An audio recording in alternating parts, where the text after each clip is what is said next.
What up, everyone? Joe Fucarino is in the house, in the studio. Across from me, I got Mr. Javi, PPG Capital. He's wearing that merch. I like that blue. Let's go. We got Jason in the building over there. Yo, soon we get these guys on camera. All right, we gotta get you guys a cam. We gotta take the elliptical out. We gotta get you guys a little pod area over there. What do you think? Right? I like it. Get them I the think cam. this is the setup right here. You get the soap, the dish soap in the background. Nah. I gotta make it look cute. A little backdrop. Yeah, we can do it. We can do maybe a green screen. Yeah, we can put a whole green screen behind it. They'll never fucking know. Then we got a very special guest in the building. Want to introduce yourself to the people? My name's Ryan Lamon. I am a man of just like many different things. I try to do kind of anything to make it happen and make it happen for all my people. Word. Yeah. How do you pronounce your last name? Lamon. I would have never guessed. Yeah, that. It's like lemon but with an A. Good thing I never tried to say it because I would have fucked that up. What would you have said? Lamon. Yeah, people think I'm French, but I'm Irish. Full Irish? I'm Irish. I'm a little bit of German, and then I'm Cuban by association. How much do you party on St. Patrick's Day? I party pretty hard, but like with my family. Oh, so you're Irish. So I party with my family. Like I'm not really going to the city. I'm not going to a bar. Like if I'm going to a bar, it's with my dad, my uncle, my like younger cousins, just to go and have some fun and. But y'all doing something for St. Patrick's Day. Yeah, 100%. And then we go back. My grandma's making all the food, and that's what we do. What's the go-to? What is she cooking? Like what I mean, she's cooking corned beef and cabbage, but I'm a super picky eater, so I'm kind of just eating the bread, the biscuits, the bread. Yeah, bread. Just bread and butter. Give me that. Give me French fries. Like I don't even eat mashed potatoes. I'm like Irish people. Yeah, Irish people kind of are mad at me, but I'm like I like what I like. Bro, I love bread though. I try to stay away from the bread. You know what I mean? Because obviously I'm not gonna get rid of the whole teddy bear bod by having fucking bread all the time. But I just love bread, man. I could live well. You give me a loaf of bread, I could be good for the day. 100%. I want to know who's pickier, you or me, because I'm a fucking picky eater myself. Yeah. So I mean, I tried a burger for the first time when I was like 17, 18 years old. Get the fuck out of here. Now it's my favorite. Check this out. I've never had a Big Mac or a Whopper in my life. Same.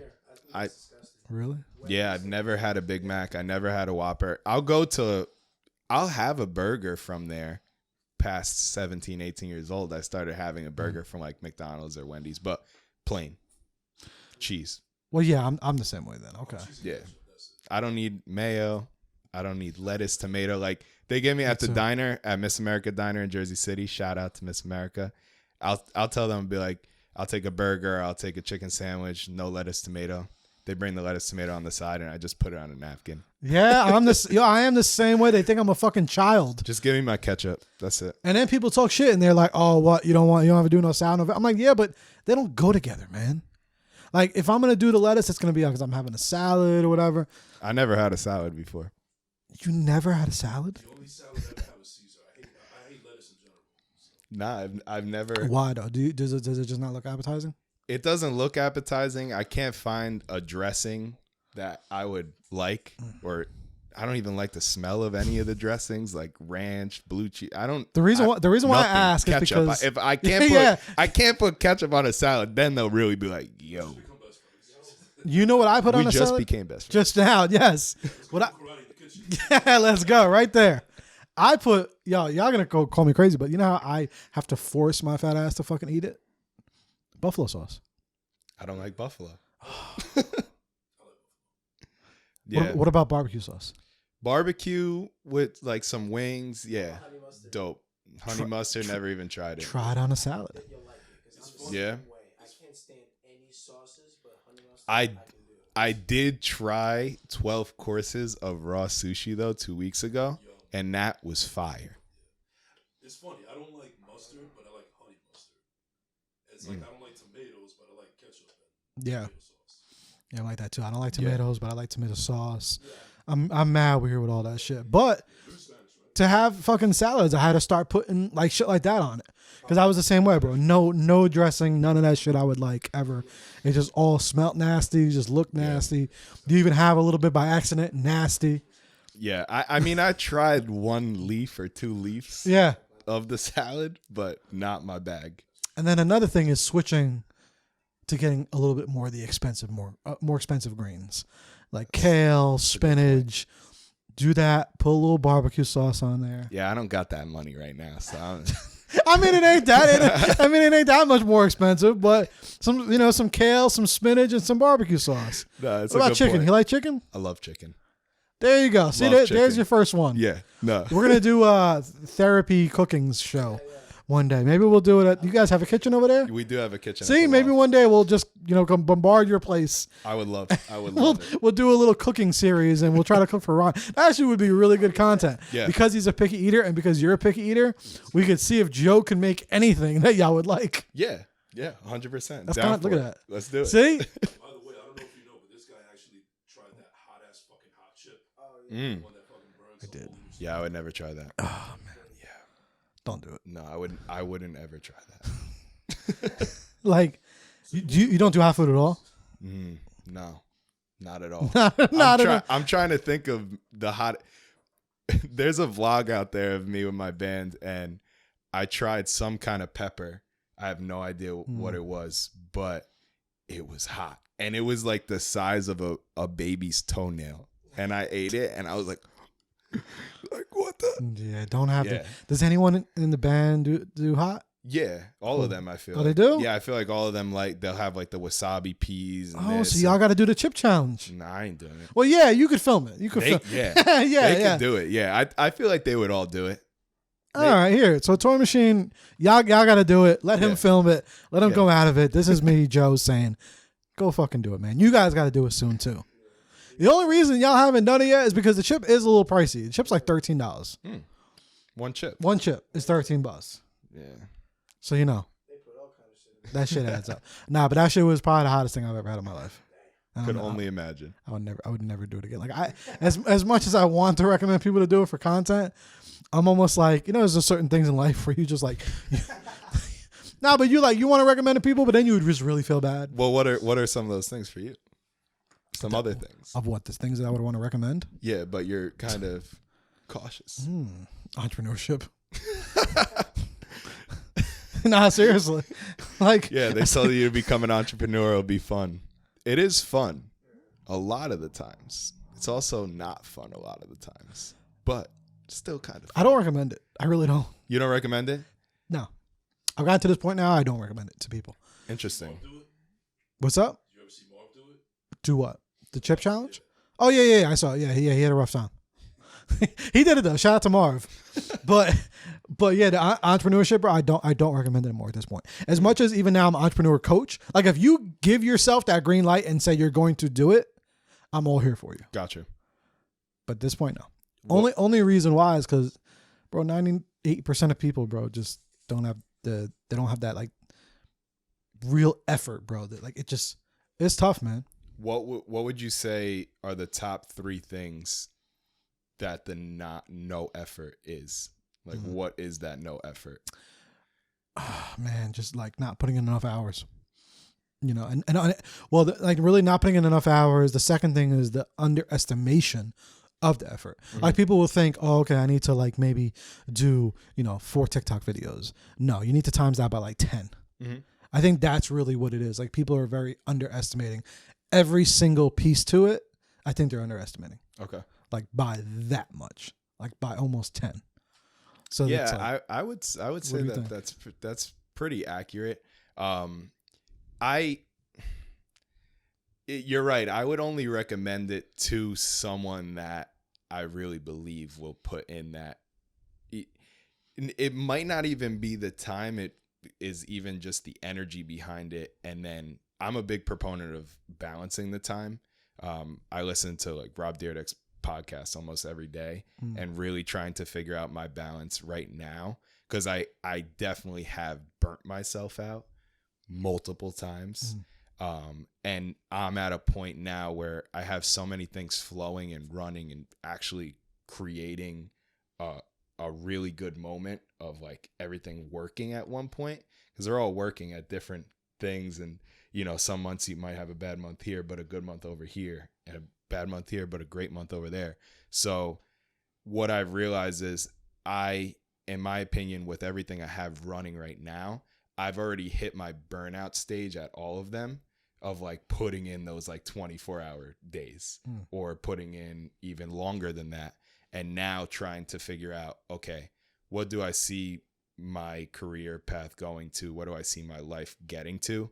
And really figuring out that balance now, because if you get to the point where you wanted to get to, but you don't have any balance there, it's just not going to be a fun life. Yeah. It's not going to be a fun entrepreneurial life, in my opinion. Like, I don't want to be 35 and working 24-hour days, 30-hour days, and like burning myself out again. I don't want to do that. So I'm learning how to not do that now by balancing my time way better. You know, waking up I'm a morning person. I'm always waking up early regardless, but waking up with intention, waking up with that intention to meditate for 15 minutes and then stretch. Literally, like, that's been like my last like 3 months have been, okay, let me get into that type of flow, so that by 7:45, like say I wake up at 7, by 7:45, I had already done 45 minutes of stuff for me, because my days are typically doing stuff for other people or for my businesses. So I wake up with intention to do stuff for myself now, so that I can create a better world for everybody around me. And then that in turn comes back to a balanced, healthy lifestyle for me. So I could be with my family, because at points, let's say 2 years ago, I wouldn't see my family at all, or I'd see them for holidays, and then I'd be getting complaints from my mom, from my dad, from my brother, whatever. Like, yo, where have you been the last 2 weeks? Where have you been the last 3 weeks? Oh, I was doing this. I was, really trying to lock this in, lock that in, but it wasn't creating a super happy lifestyle for me. Like, I was just like hitting points of low, like thoughts, not fulfilled. And then I would say last 3 months that I've been like listening to this like Rob Dyrdek podcast that I found, it feels as though the podcast is made for my life. Like, I'm like, yeah, he's talking to me. Like, it feels that way. Right. And I'm like, this podcast is coming in the perfect time of my life that I need it to create a balanced lifestyle for the rest of like what's coming. It's really interesting too, because I actually watched some stuff with him. He's like super, super, super successful. A lot of times people probably don't even realize. I mean, he's like one of the longest running shows on MTV. Yeah, right? and the way he time manages is really like something I've never truly seen the behind the scenes of it. And now with that podcast, he's literally just telling you how he's doing it and how it's creating that lifestyle for him. And he'll film 265 ridiculousness episodes in a year, but he'll film like 10 in one day. He'll film, 5 this, and he'll just have it plotted out his whole year. And that's how he's able to have, one of the longest running shows, or have, 32 seasons. It's crazy. Like, you wouldn't be able to do that without that time management. Yeah, and you have to work. It's like working smarter. Mm-hmm. It's like you have to, because a lot of times people think that you have to, even this pod, like this one, we're recording this now, this ain't going to be out for another month. Yep. And that's because, why? Holidays are coming, birthdays coming. You have to pre-plan and say, you know what? I might want to take off January. Yeah. I may want that me time. I may want that. Yeah. And that's probably going to be for me. I might want to go to LA for a little while. This is recording extra. I've been recording a couple of days. You plan that out now, again, to have that balance, because you need the balance. Like, it's really necessary. I mean, I've definitely burnt out multiple times from different things, and that's all right though. Like, that's like the learning curve right there, is that burnout. and then learning how to adjust from there. And my adjustments are, I want to have a balanced lifestyle. Like that's like my adjustment and what I'm, and 3 months down the line, I might say, you know what, I need to take these next 2 weeks and like burn myself out. Like that might be one of the lessons, is that, I can't be too balanced. You got to have that nice middle ground of like sacrifice and savor, like you don't want to always be sacrificing, but you always don't want to always be savoring and always being on vacation, because then you get into those modes. So you got to just find that perfect medium for yourself. For you, what was burnout? Burnout was, let's see, for the factory, let's say burnout was like always doing, like just always painting, making sure that I'm like doing construction, and then also being there for a booking, but then also doing social media, and then also like plotting for the next step. And then in all of that saying, well, like, why don't I just balance it to be, I'm doing the like painting for a certain amount of time, and like, or like scheduling out my week to know when I need to paint, and then do social media, and then also, plan for the future, also do the finances, like all these things. I was like just not pre-planning. I wasn't making my list for the week. I wasn't making my list for the day. And it would just be like sporadic. And I was just like, in that sporadicness, too much going on in one day that might lead to too much going on for a week, that might lead to too much going on for the month. And I'd be like, whoa. And it was never, what would the word be? It just like wasn't ever satisfying at the end of the day. And it wasn't like being done correctly. So through finding like that balance of scheduling out my week and then scheduling out my day for the week, it was very satisfying to see it get checked off at the end of the day. And at the end of the week, seeing, it could have been 60 things that got checked off.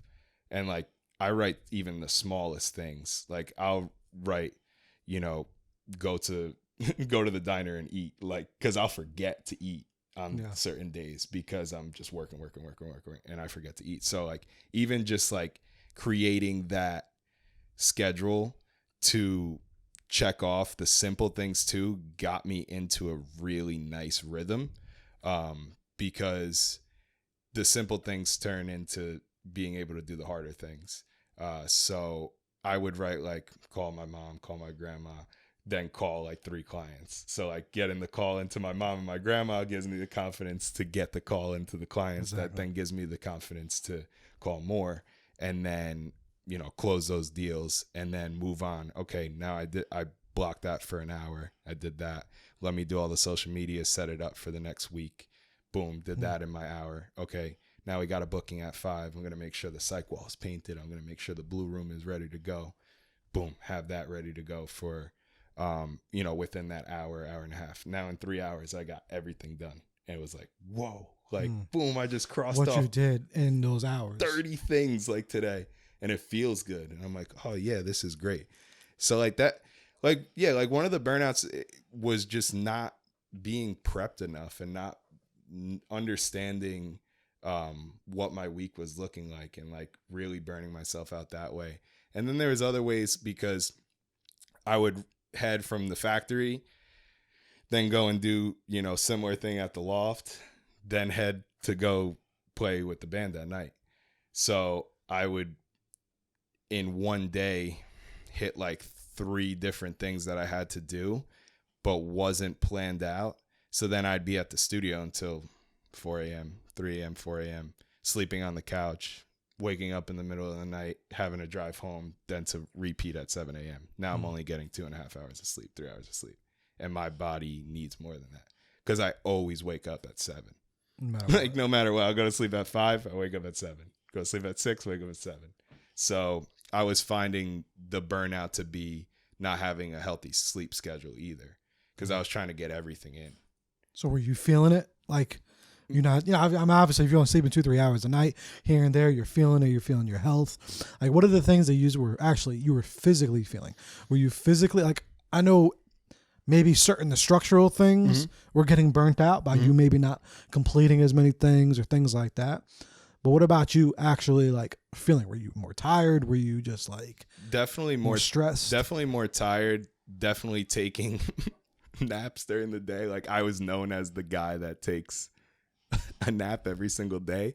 I still take like a 10-minute nap every day. It's not really a nap. It's more me just closing my eyes.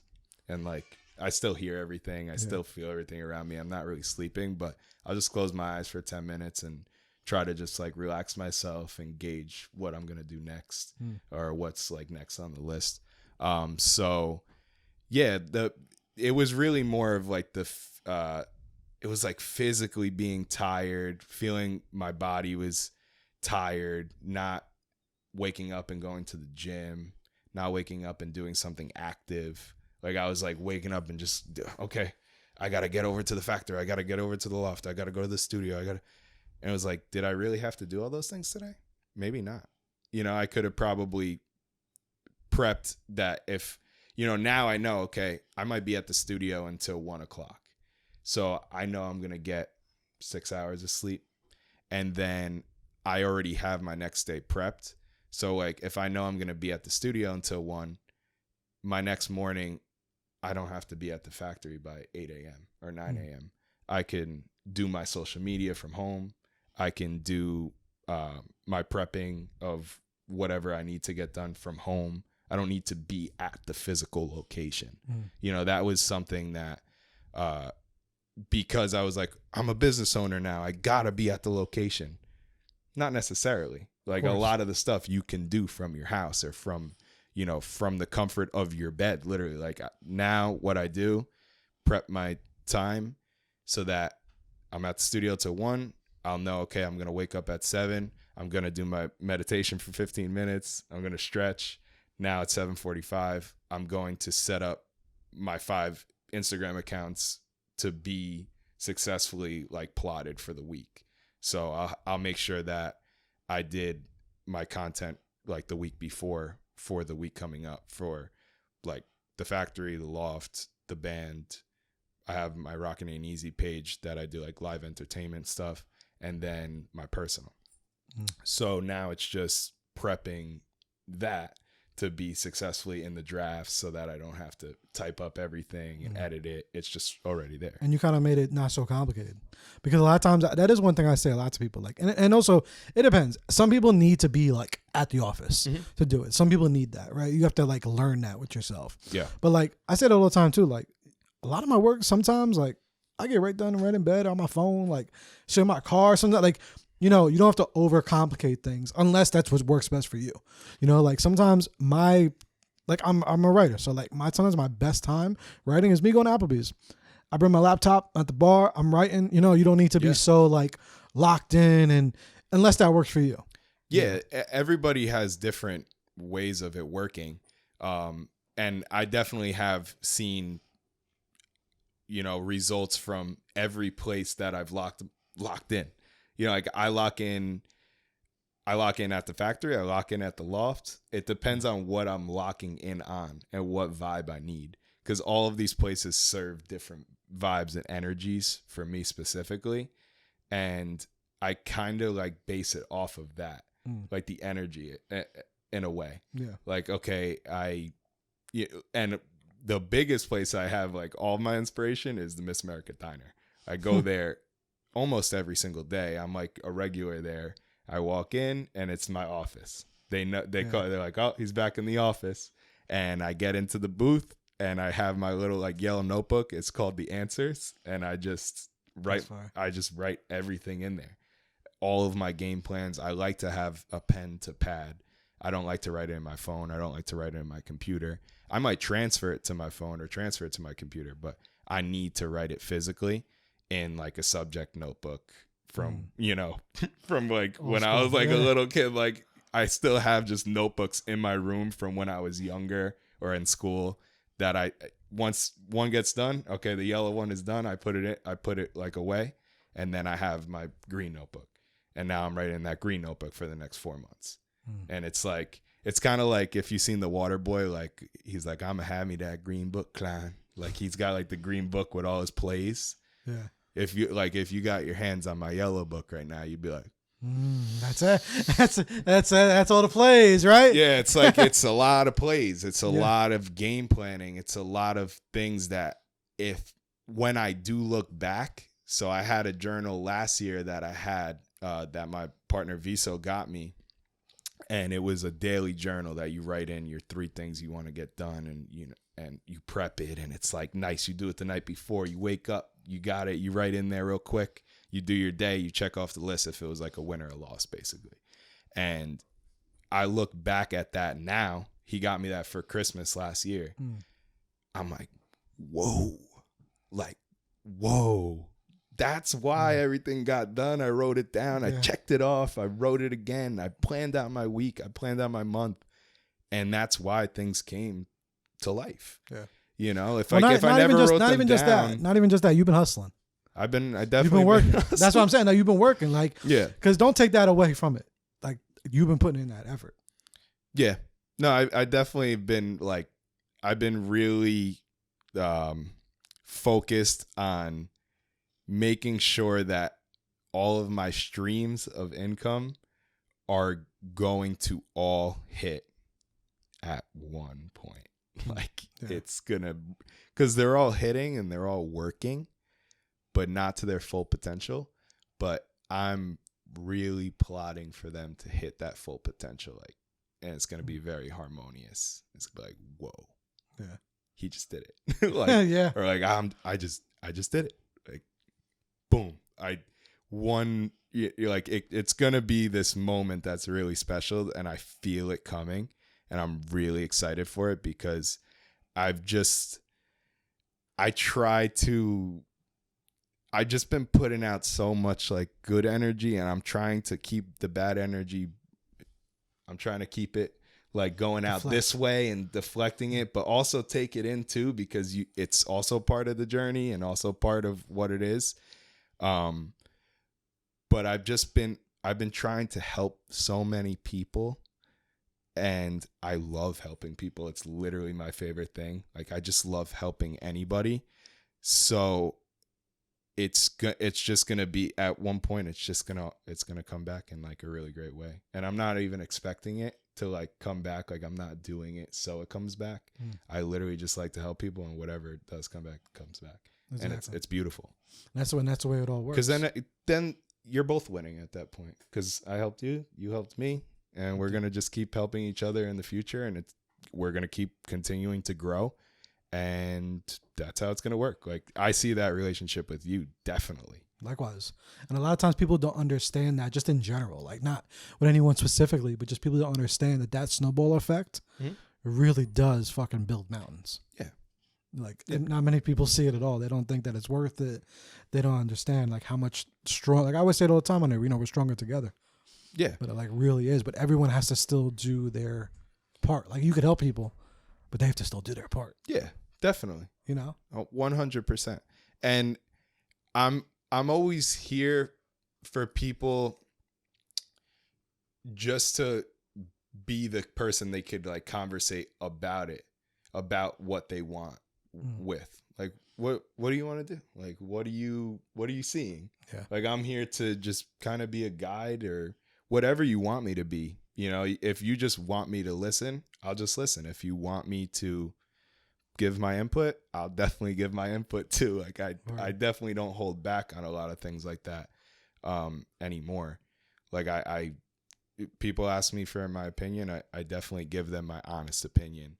And yeah, I'm really just like, I personally feel like I'm here to be a helping middleman guy that can just point you in the right direction, whether I'm making money or I'm not making money, or I'm connecting you to somebody that's really successful, or connecting you to someone that is just in my family that I think, like, yo, you guys would be best friends. Like, let's make it happen.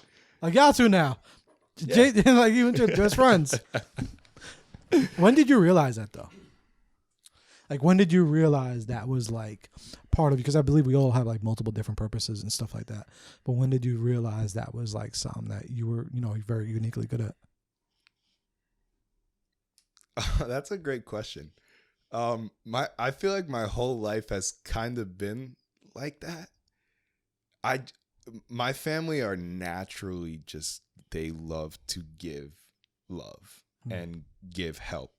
Like tracing back all the way to my like grandfather and grandmother, they would just like take dogs into their house. They take animals into the house to make sure that they're warm in the winter and this, and people into the house. Like my Uncle David's friend, they needed a place to live. Boom. My grandparents had a place for them to live and give them food, give them whatever they needed.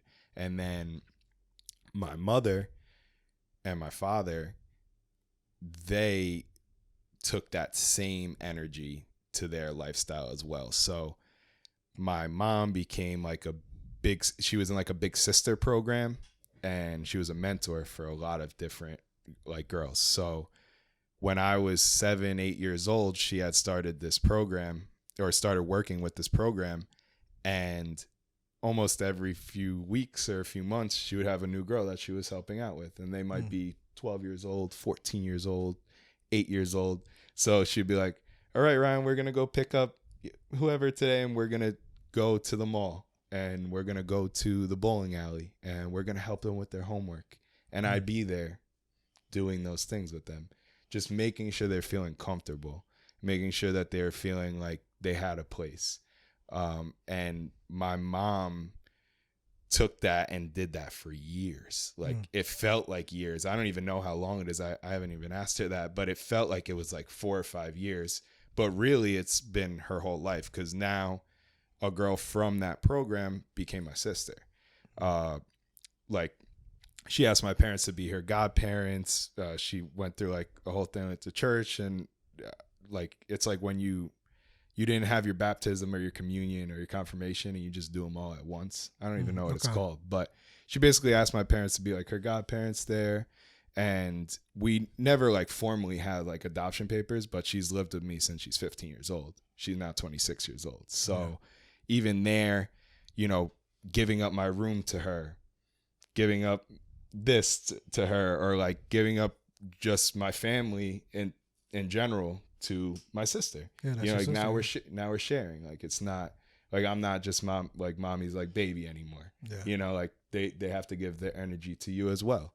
So that was always something that was instilled in me, was like, just help the person next to you if they're a little down, or if they're up, like be up with them, and just be at that energy with them, and give them something to live for, really. Yeah. And that's always been the so energy. Important. Why do you think your mom started that? Like, what do you think inspired that with her? That's a great question. You're gonna have to bring her on to ask her. Man. Honestly, I don't know. I guess because I'm saying it's going back to my grandma, like taking in the dogs, taking in, somebody to their house, always with family. If someone had something going on, my mom was there, at the hospital, or picking the person up from the doctor's appointment, or grabbing this, that, the other, making sure that they had somewhere to stay if they didn't have somewhere to stay. It's just always been the way of my family. I don't really know why. I'm going to ask my mom that. And it's funny because every once in a while I'll just go up to my parents and I'll get real emotional with them. And because I didn't do that as a teenager, and it caused kind of just friction of like not being close like this, like that feeling of being close.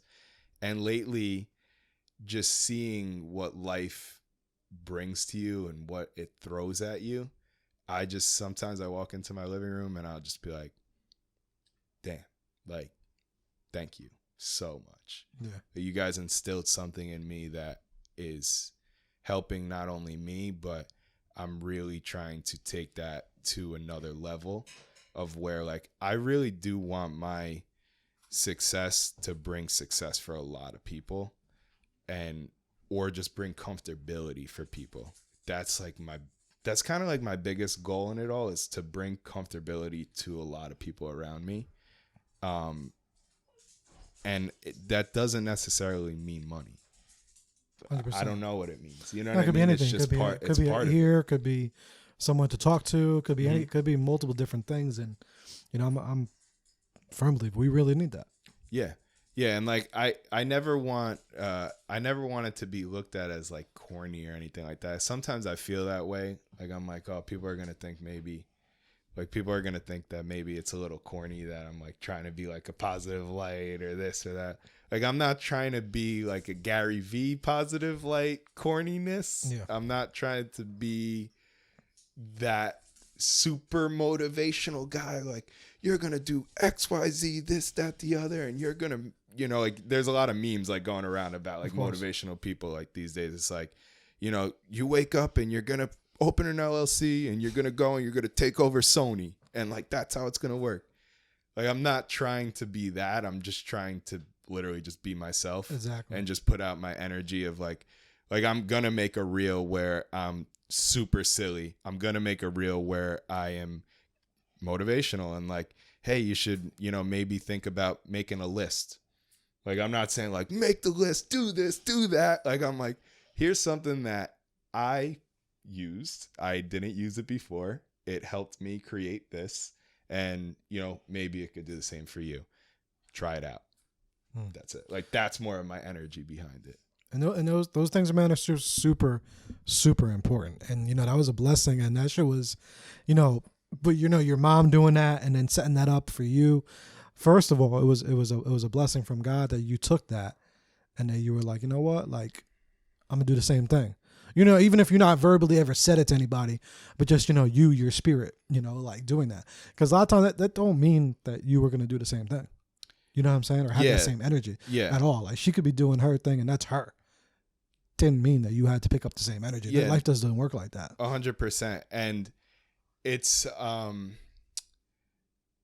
like it's hard to always be like so positive or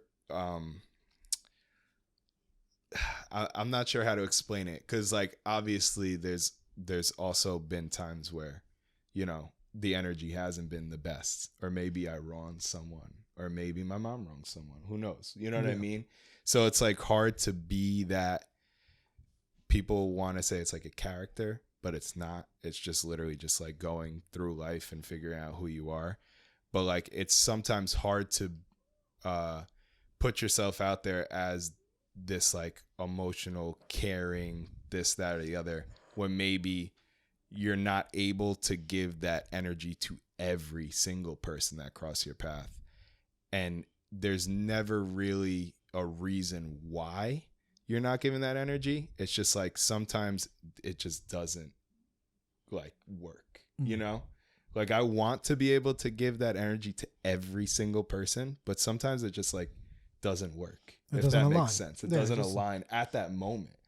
Because there's been even times where there's not been an alignment with somebody, and it might feel like you're against each other, and you might be like even like competing against each other, but it's just not the right moment for that interaction to happen. And like, that's happened. Like, let's say I was 16 and I didn't get along with someone and it felt like a battle. You feel like, oh, this person's, doing this to be against me, or this, flip flop that. And it's like, no, it just wasn't the right time, because now I'm 25 and now we're great friends and we help each other's businesses, and it's awesome. Yeah. Yeah. 1,000%. A lot of times we just need to trust the process, man. Like, yeah. So like, people don't understand. Anybody, if I've ever wronged you or you felt some bad energy from me, it just wasn't the perfect time. And that time is going to come. And I want it to come too. Like, anytime I like feel like any like push and pull from someone, I'm always like, I can't wait for the time it's not that, you know? Yeah. And you can't force it either. Did you ever have any moments doing that and just kind of just being yourself for the most part, like everything we were just speaking of, but then just life's, right? And you're just like, you know what? Fuck that. Or like you almost question that. Mm-hmm. Like what were maybe times that you had to question that character? Because, bro, a lot of times, life can really hit in certain moments, or people could do you wrong, or people can really question, like, is this even worth it? Like, what was that like? I mean, there's definitely been many moments of questioning, like what my energy is, or like why someone might take it the wrong way. I don't know. Like those.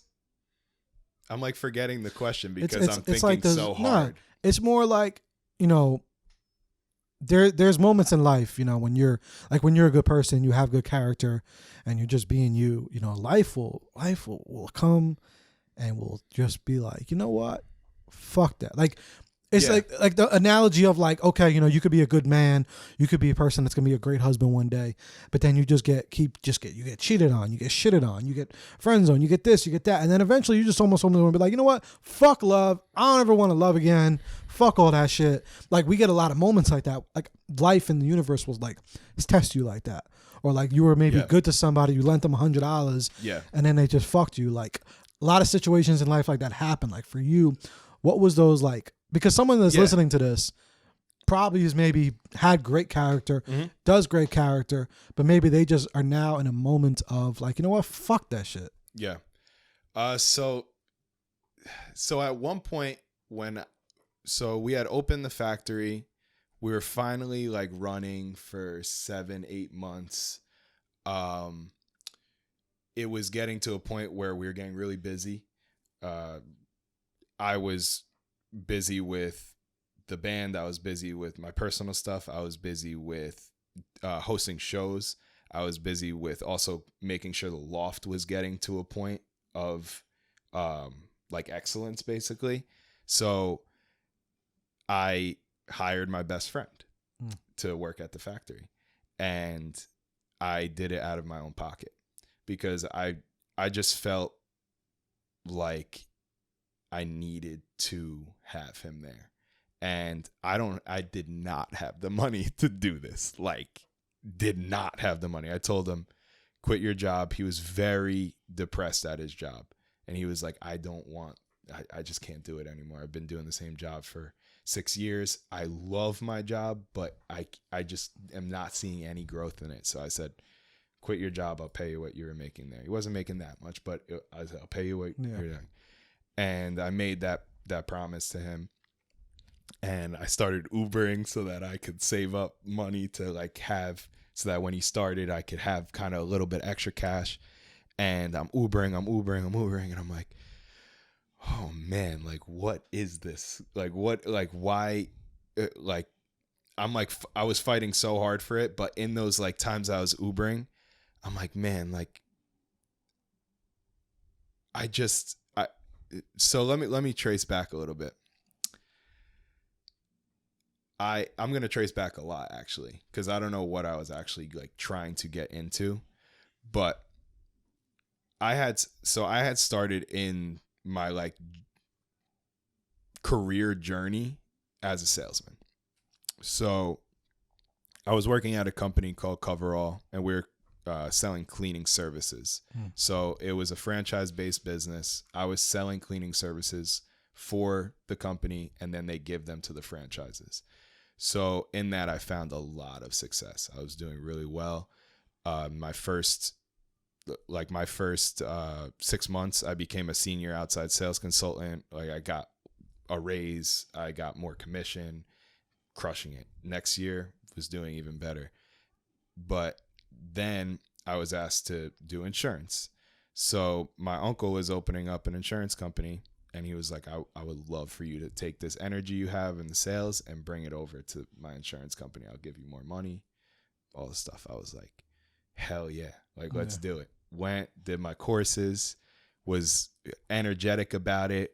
Everything was going on like really great. I passed the tests and I started, and it was the worst decision I ever made. And that was like the first like real true gut punch that I had, that I made the wrong decision for my life. It felt like I was like, man, I don't know how I'm going to tell now my uncle that this was the worst decision I've ever made.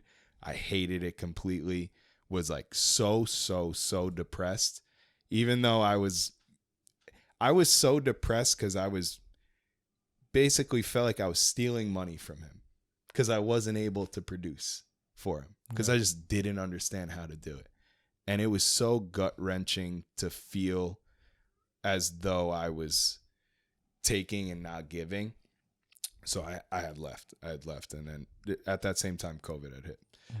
So that's when I had made the decision that I'm not going to go back to a corporate structure. I'm going to bring corporate structure to my community or to my friends. Your network. Yeah, to my network. So that's when we started the factory, and everything was like a year or so after that. But so like back to me Ubering. So I'm Ubering to pay my friend to be at the factory that I created with Viso and Nemi. And I'm like, man, I got no money. I'm Ubering to pay my best friend to make money for him. I'm literally like taking that money and transferring it right to his account. And it was just like, it was just hitting me in a different spot when I had to press like that go on Uber. And I kind of liked it, but as I'm like going through the day, and then you get the cancellation, then you get the one that you have to run up to the 25th floor to bring it to somebody for the drop off because they don't come down. And then your gas is wasted, and now gas prices are going up. And all through that, I'm still having to operate my businesses. Like, just because I had my friend there didn't mean that I didn't have to operate anything and be there for different bookings, all this stuff. So I was like really feeling just some weird, like, like it was like so like inquisitive, right? It just, I was like, man, like, is this right? Like what I'm doing, or am I extending myself too much now at this point? And I wasn't sure what I was doing. And then he's like, I'm doing the Uber, starting up. I'm like trying to save up the money so that when he starts, it's good. So first week he starts, I'm driving to the factory, and a car comes and swipes me, but we were both merging at the same time, and it was my fault. Cops come, whatever, we don't get any police report or anything. So now I have to shell out $1,000 right there. So I just made maybe $1,200 from Uber in the last few weeks. All gone. Now I'm like at zero almost, and now I got to pay my boy. Exactly. And then I am not able to pay him for 2 weeks, feeling terrible that I promised him that I'm going to do this. But then I just continued to Uber. I continued to pick up like side gigs, whether it be PAing or, helping my boy Viso. Yo, I'll do this, that, the other for this much money. If you can, like I'll get anything you want me to get done. My other partner, Nimi, I'll literally, if you need me to hand out the coffees, if you need me to do this, if you need me to pick up the catering for the shoot, hey mom, if you need me to do this, hey grandma, if you need things, like literally just like figuring out anything to keep my promise and to also like feel as though I was progressing and like being good to myself at the same time. But I don't even know what I'm trying to say through all of that, besides like that moment that accident happened. I was like, damn, like it just felt like it was telling me something's wrong here. Like, I don't know, but it ended up being that it wasn't wrong. Like I fought through it. I made sure that I recouped that money like instantly so that I wasn't like too down in the dumps, because I was really down in the dumps at that moment too. Because I thought I was going to have to tell my boy like, yo, I'm not going to be able to pay you for a while now. And I just told you that I'll pay you your salary. Yeah. So that was very interesting. But that ended up teaching me that why am I trying to prove that we need like someone extra, and why am I taking it from my own pocket? Like that doesn't make sense either, so then that made me learn to be good to myself and learn how to say, hey, we should pay him from the business. You know what I mean? But it was like so hard for me to say that for some reason. I don't know why, but I got over that hump through that journey, because I didn't want to affect the business at all by having to hire an employee, but it was the best thing we ever did, because then it taught us that, okay, with the employee, we're able to do more, to market it better, and to do other things that doesn't necessarily mean that we have to be doing the other work that we don't want to do or we don't have the time to do. And then that took us to a point where it was like we were getting really busy because we were able to time manage exactly what the owners were doing and what we need to do to actually progress the business, so we can eventually have employees. Exactly. Instead of one employee, we can have 2, and then we can have 4, and then we could have 2 locations. Like the journey and the goal is to have multiple locations. We're gonna need to have employees if we want multiple locations. So the gut-wrenching moment really turned, and it was like that mining like diamonds like feel. Like it was like I needed that to get over my insecurities of not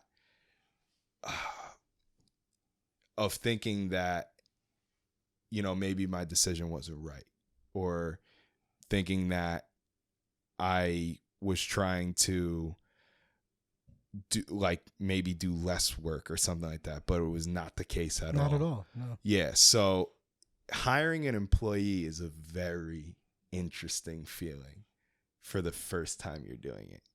It's like, because when you're building up that business,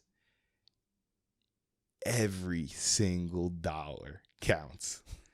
Like, holy shit. Like, so I didn't want to take any money from the business, to the point where I was taking it from my pocket for no reason.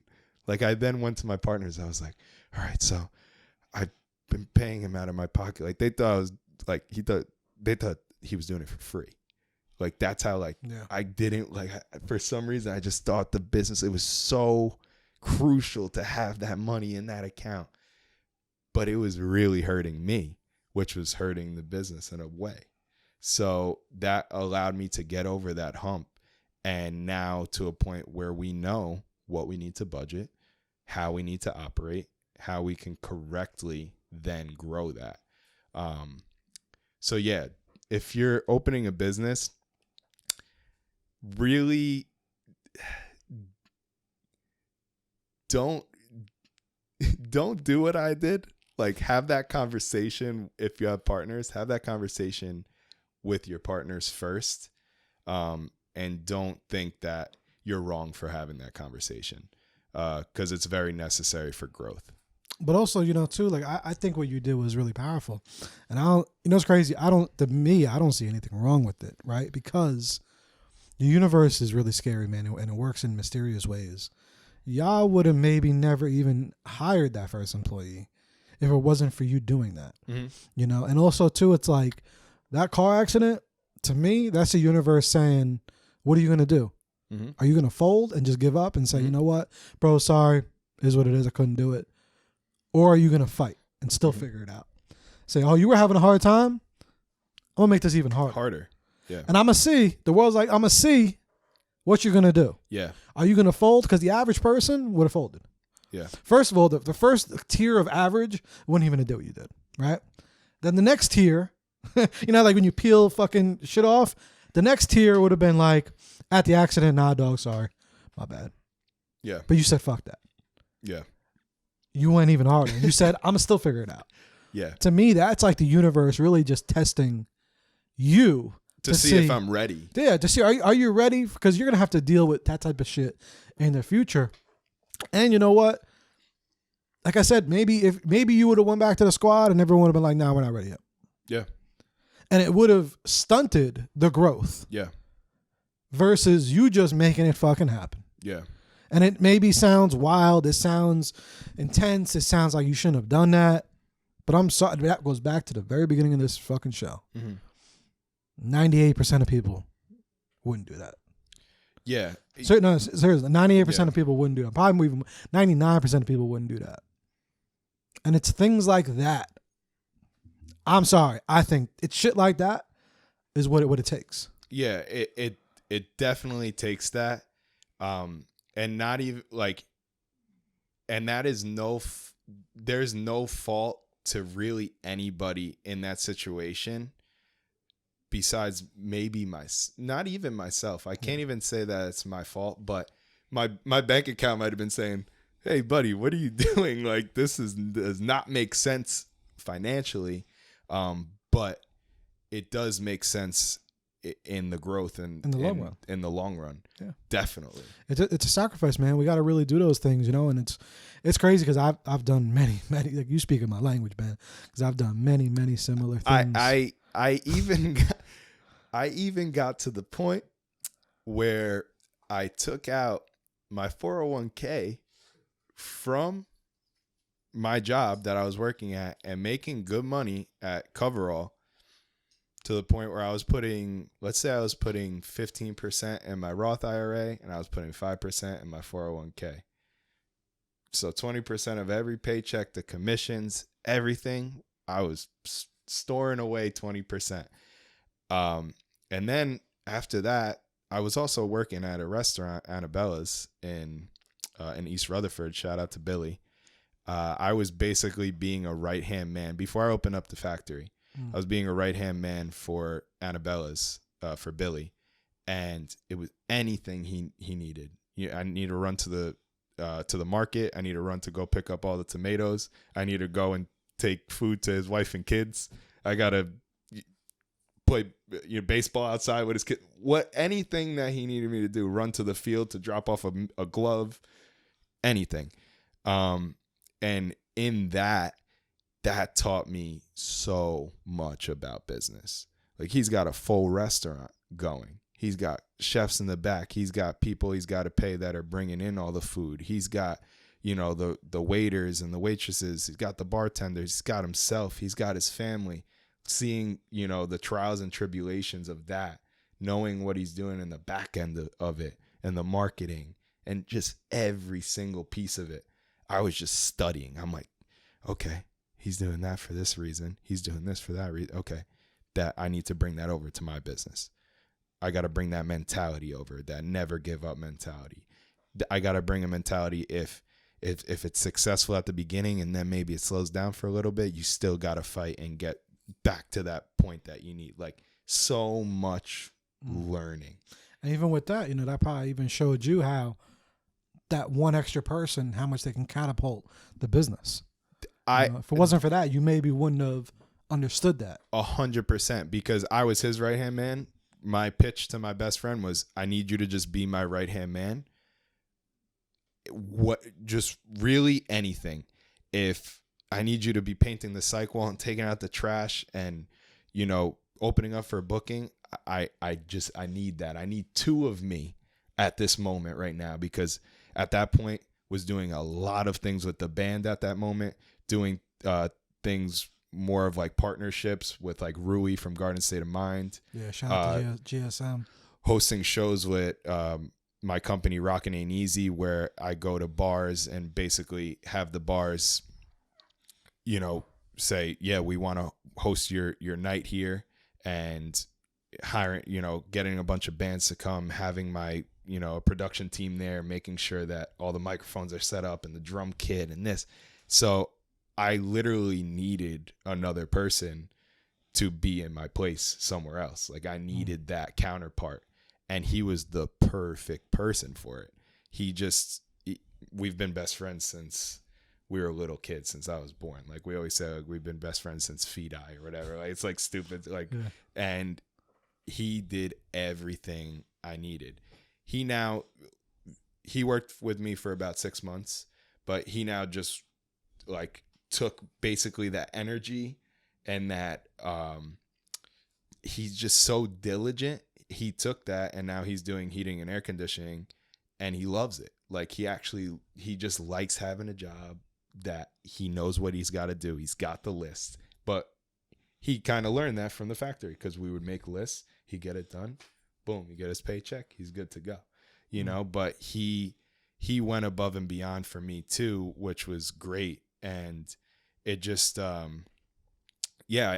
definitely learned that through that job with Annabella's. But then back to, the 6 months that I was, TJ was working with the factory, no joke was, so I was Ubering, I was doing all the side projects, doing all the side things that I needed to hustle and get money. But then I took out my 401k, just because, but it's all going to be worth it. I really feel that way. 100%. I really feel like this churning right now is going to make something very special. I have no doubt in it. I've put a lot of time, energy, money. And to anyone else, you're not that guy, pal. Trust me, you're not that guy. Nope. No, everybody is great. No, I'm just saying.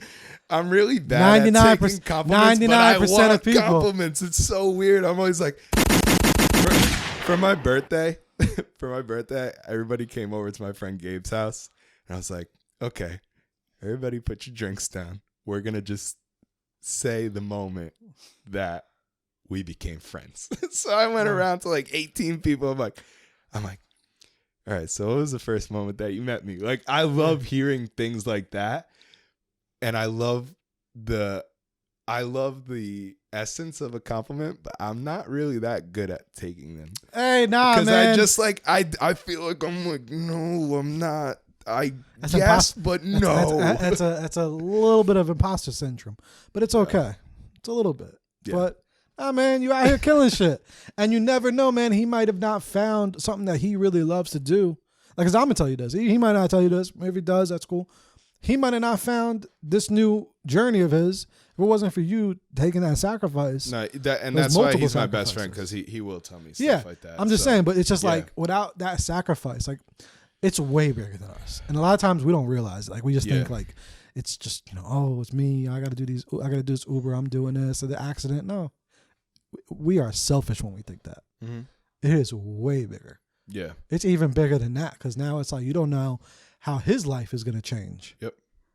Based on your decisions. Yeah. And how the people that he's going to inspire. Yeah. And now the people that he's going to influence. You know what I mean? Totally. But just by that sacrifice of something that, like I said, again, 99% of people out in the world wouldn't have done what you did. Yeah. So just trust that gut, That's been the thing, is just trusting the gut, and also really just finding what I really believe in to push and really believe in to be the guy for, be the mascot for, be the sales rep, anything. Like, I call myself the mascot for my friends. So my friend Gabe, he's got a brand, Czar brand, got tattooed his like moniker, Build Your Empire. I just want to be his mascot. I want to help him get through any wall that he's feeling that he can't do. I want to get him to do it, or be there to help him do it. So 2 weekends ago, a few months back, we're at Miss America Diner. Some guy walks in. He's like, man, you guys look really cool. You guys dress cool, whatever. We're like, oh, dope, thank you. We're wearing all of his merch. Wow. Like, this is a Czar brand. We're wearing all his merch. I'm like, And he didn't say anything at first. And I was like, yeah, but this is his brand. Like he created all of this. Like everything I'm wearing is his right now. Like I told the guy, he was like, yo, that's dope. I work at a store called Prosper in Jersey City. Like we have all streetwear clothes. Like I'm like, all right, let's set up a meeting. Boom. We set up a meeting. We show up to the meeting. We have a great conversation. Great, idea of how we want to get the thing in the store and what we think is going to be the best case scenario for the store, for Gabe, for me, for the people. Great conversation. Boom. Okay. All right. How are we going to make that happen? Now we're in the conversation of making that happen, getting him in his second or third store so that it could continue to grow. And we got back in the car and he was like, I would have never done that. He's like, thank you.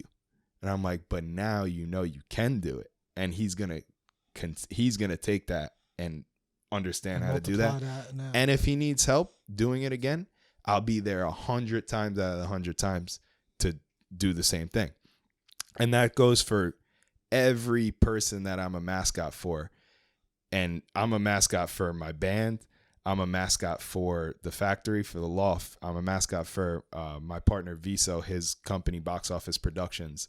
Like I will talk to anybody about every single person that I work with. I talk about you all the time. I talk about Rui. I talk about my boys all the time. Brianna's sister, I talk about her all the time. She does casting and producing and modeling. Like any chance I get where I think the person I'm talking to will benefit from one of my people, I'm like, and I hate saying my people because they're not my people. We're all individual people, but I just feel like I literally feel like I'm like a mascot, like whatever. I feel like the Sly Fox from the Nets back when they were at the Izod. Yes. Like that's what I feel like. I'm gonna come out with a t-shirt cannon and be like, boom, Box Office Productions, our brand. Like we got to make a skit like that. like toy machine, this, that, the other, and I'm like, I love talking about all the people in the community. It's literally all I talk about. Like I'm at home, I'm talking about everybody. Because you're staying around. I'm with my girlfriend, I'm talking about everybody. I'm with my grandma, I'm talking about everybody. And everybody's like, yo, you're always talking about business. And I'm like, well, business is my life. So I'm going to talk about it. If I was still in high school playing sports, I'd be talking about sports. If you don't like what I'm talking about, well, whatever. I won't talk about it anymore. Fuck 'em. I'll go find somebody. I'll go find someone else to go and talk to and be that mascot for. But just remember, 15% right off the top. That's how we start. Let's go, 15%. Hey, man. Just kidding. I'll do a lot of stuff for... No. 15%, all right? Let me get us 15, all right? Yeah. Fuck that, 20, 28, or maybe 18. Maybe not, 20, between 18 and 20. We're getting there. Hey, 2023 is going to be a lot 23% off the top. Every year. Now it's like 23%, 24%. I have a lot of ideas for like doing like very like Goodfellas, Bronx Tale type like looking things. I think that we should do like a box office like collab with you guys, and we should make like a thing because I'm thinking for my 15% off the top, like I want it to be like really dark and everybody's like, and I'm like, yeah, so you remember that time that I did that thing for you?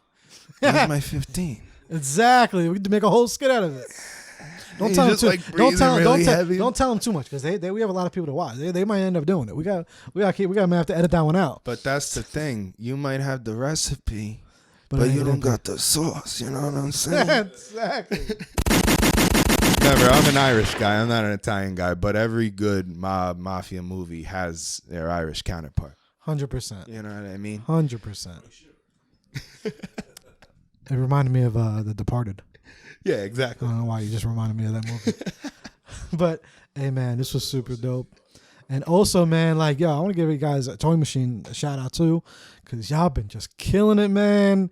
out here at Union Square or Washington Park? Which one? Yeah, Both or yeah. So that's I can't keep up with y'all. We've been that's been like a thing that we've wanted to do for a long time. Like even back when Toy Machine, even before like my band that I had back in the day. But we finally accomplished it. It was the right time, right place, right people, right amount of everything we needed. Got a generator for free. We got all the equipment. We got the permits. We got it. Like, but it took until this correct moment to make it happen. We played Washington Square Park twice this summer.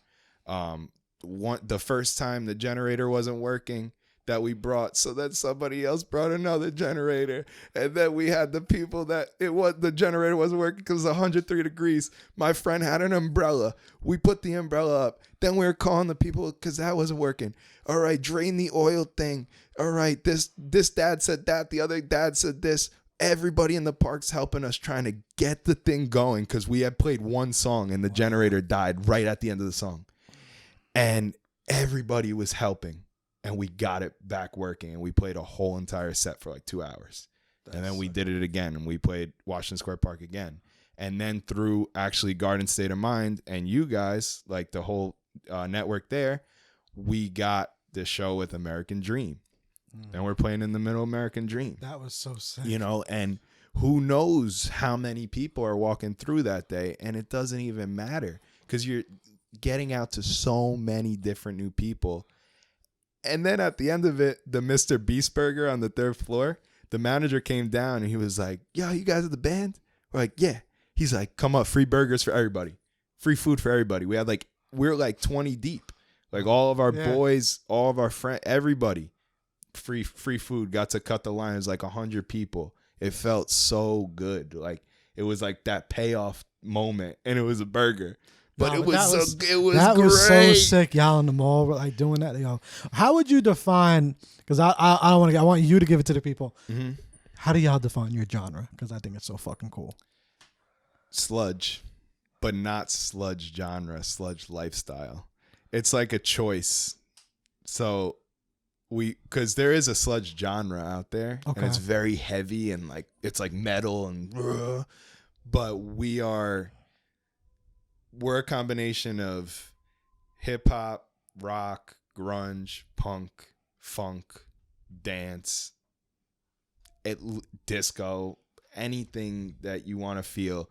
Maybe even the songs that are out, you might not feel a disco thing or you might not feel a punk thing, but the next one might be.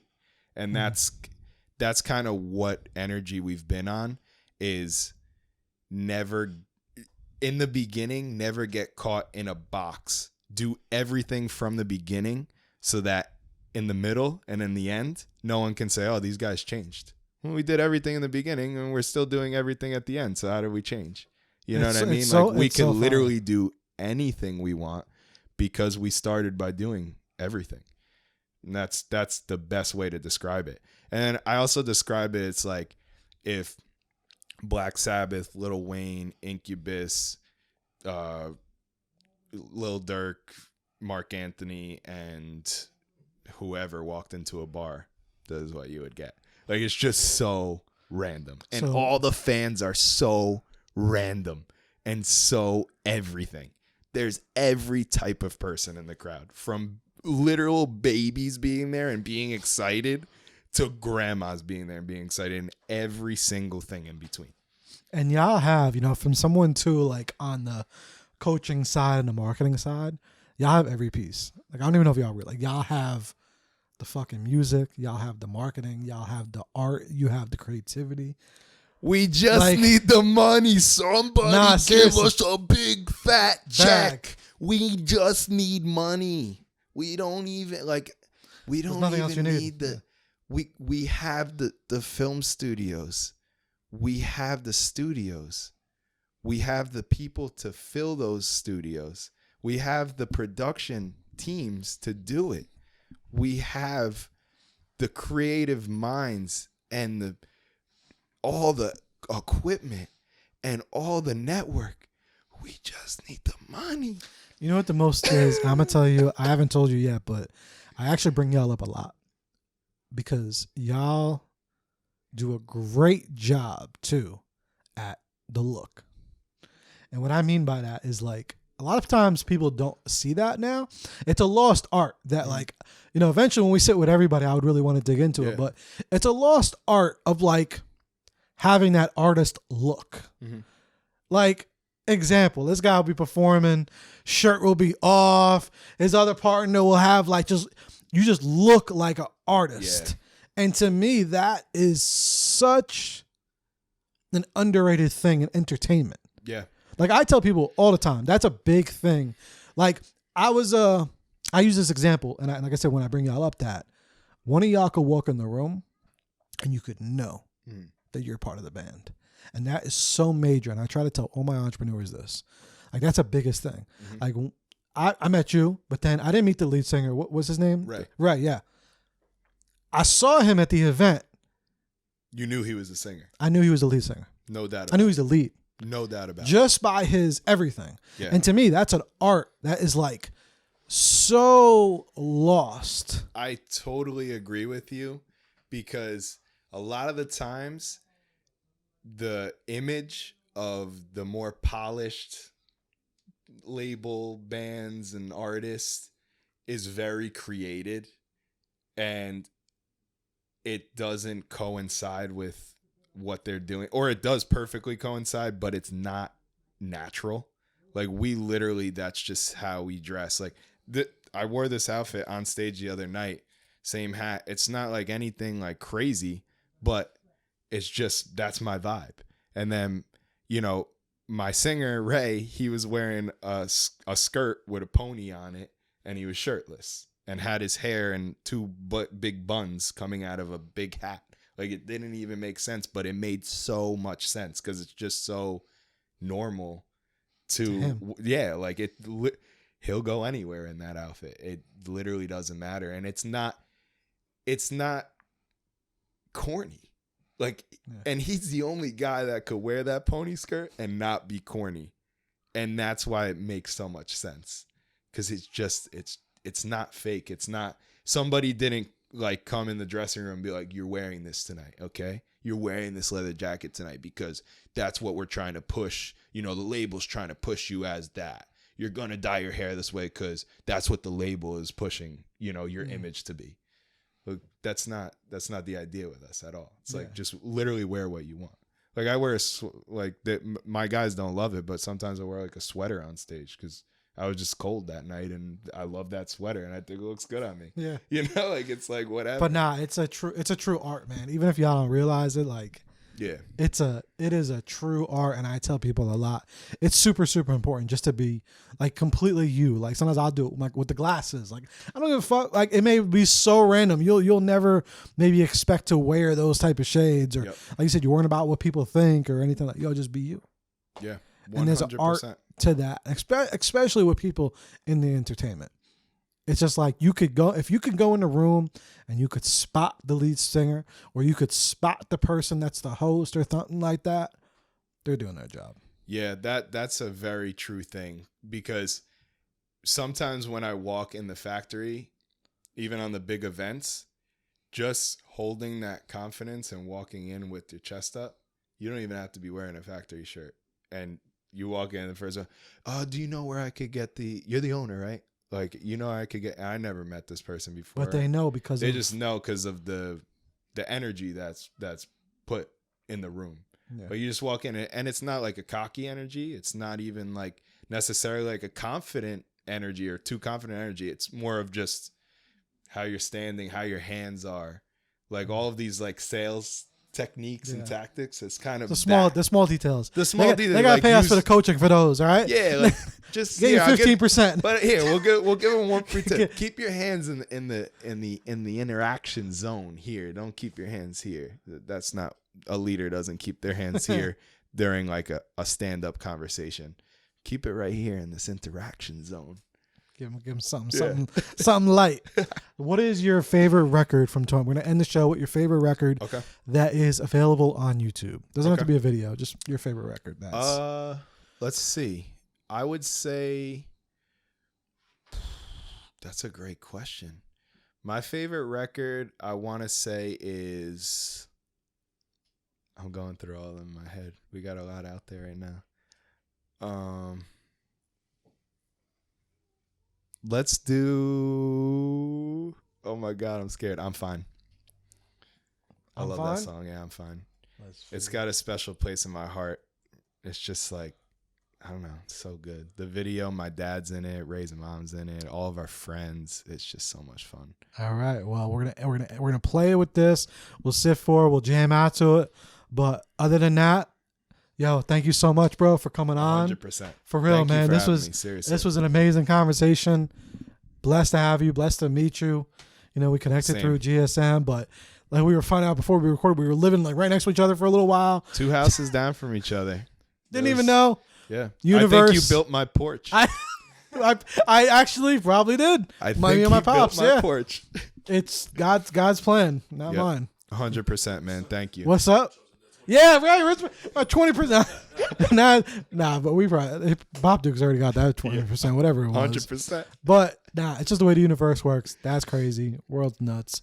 And then we've also were working out in LA Fitness for a while. You were going there. Well, God's plan, not mine. God's plan. That's it. All right. And then is that Cassandra in the building? Yeah, that's it. Oh, we got Cassandra in the building. Cassandra works with Nimi time to time. Oh, hell yeah. Yeah, she's a fire. Shout out to her, Casamua Studios. Amazing. Fire SFX artist. Everything she did that. She did a bunch of Oh, crazy wow. stuff. She's super Damn, talented. we need to get some stuff at the factory. Nah, she's Yeah. the one. But all right, I'm fine. Let's get it.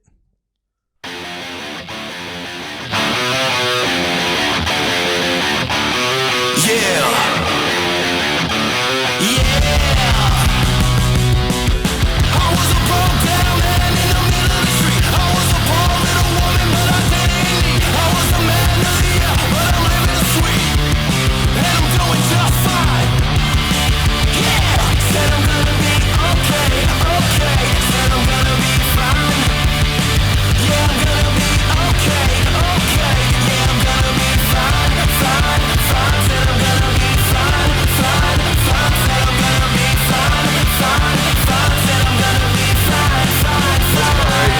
Yeah. Who was kicking asses? All of the brothers that never stayed with them. All of the parents that never loved us much. It cuts deep, but I don't give a fuck. Wait. Is that someone's mom on the mic? That's Ray's That's so fire. I'm on blast, I lose control, I never crash. Why are you mad? He killed himself cause mom and dad ain't alcoholic, a sadist, and he's a drug addict. He said he's fine, but that motherfucker's still at it. Said I'm gonna be okay. Said I'm gonna be fine. Yeah, I'm gonna be okay. Yeah, I'm gonna be fine. Said I'm gonna be fine. Said I'm gonna be fine. Said I'm gonna be fine. Yeah.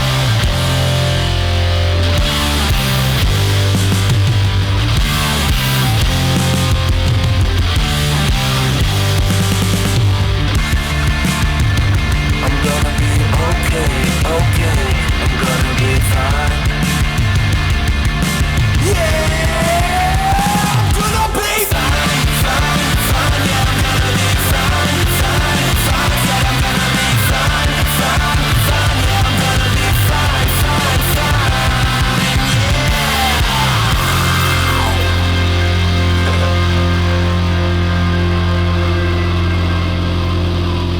That is fucking sick. Toy Machine, everyone. Let's go. Check them out. You got to get on maybe Val's podcast. Yeah, that is sick, man. Again, Whatever podcast, I'll go on anything. Again, Thank you. I'm a mascot. I'm gonna come with the t-shirt. Oh no, cannon. everybody. If y'all do Val's, I think y'all need the whole Oh band. hell yeah! No, That we're shit was always sick. game. Hey, that was dope, man. Another episode, Therapy Appreciate you Without a guys. Degree. Sorry. No, you're good. We will catch y'all later. Deuces. Peace.